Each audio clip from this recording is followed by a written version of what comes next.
Assalamualaikum and hi everyone. Today I would like to show you guys on how to build a functioning panic button system. So what actually a panic button?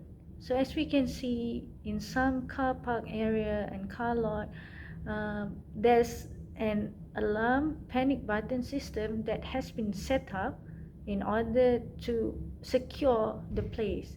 So we can actually heard there's a lot of threat, danger, and also cases that are targeting women, especially the one that is walking alone on the street. So the function of this panic button, it will be a part of the security measure to protect anyone from danger. So stay tuned with me. I will show you guys on how to build a panic button system using some electronic parts and also Arduino and Flowlogic6 as a software.